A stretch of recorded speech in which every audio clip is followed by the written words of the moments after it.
Ano ang mensahe mo kay Carla sa pag siya ay iibig na? Sabi ko sa anak ko, ang turo ko po sa kanya kay Carla, sa anak ko, piliin mo yung lalaking talo mo. Dahil pag talo ka, ikaw ang kawawa. Sa turo ko talaga sa kanya. Ako si papa mo, talo ko talaga yan. Ay, Hala, Nanay Cynthia may napansin kay Carla. At may ayaw ito para kay Carla. At kaya pala, Papa Joms may pamilya na. Isang mapagpalang araw sa inyong lahat mga kalingap, sanay hindi niyo po makalimutan na mag-like sa video na ito. At paunawa tapusin muna ang kabuuhan ng video na ito mga kalingap at para malaman ang nilalaman nito. At maraming salamat po mga kalingap sa pagpatuloy na pagsuporta lalo na kay Kuya Val Santos Matubang at kay Ate Edna Vlogs at Kalingap Rab, salamat po.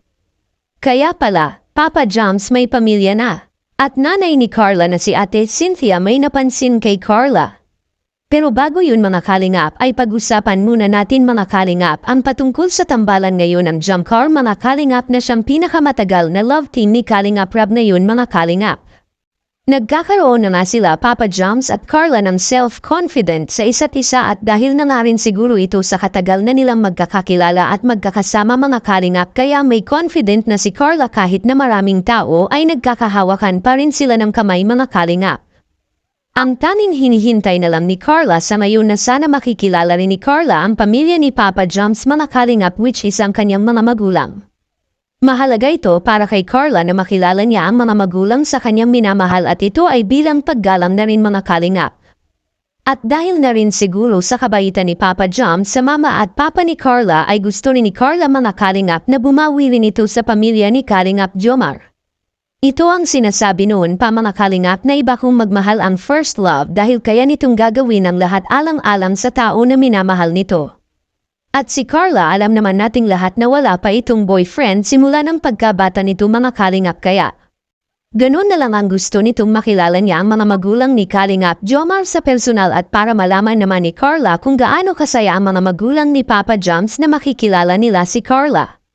Naipagsabi ni Papa Joms mga kalingap na kahit ang mga magulang ni Papa Joms ay gusto na rin na makilala nila si Carla sa personal mga kalingap.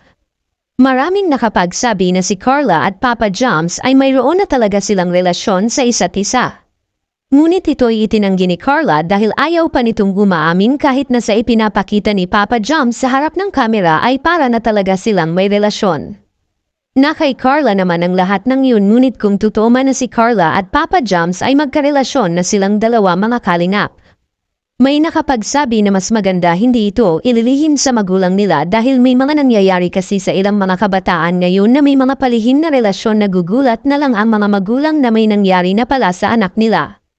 May punto rin naman ito mga kalingap at hindi talaga maganda na maglihim sa mga magulang at tama ang ginagawa ni Papa Joms na nagpapaalam siya ng maayos sa mga magulang ni Carla at para nang sa ganon alam nila ang ginagawa nila ngayon ni Carla at kung ano talaga ang totoo.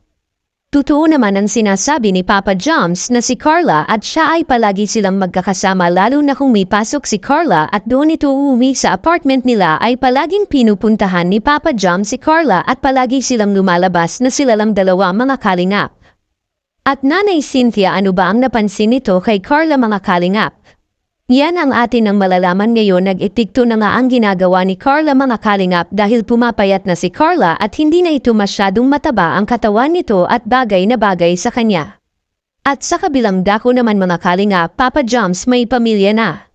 Yan ang ating makikita sa video. Dito naman sa ano, sa mga pwede ng mga bata. Tapos spell. Ito siya natin sila.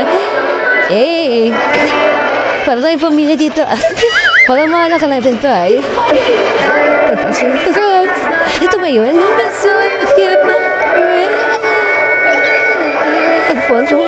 ah. Na-play ka na dun? Na-play ka na? Sige pa.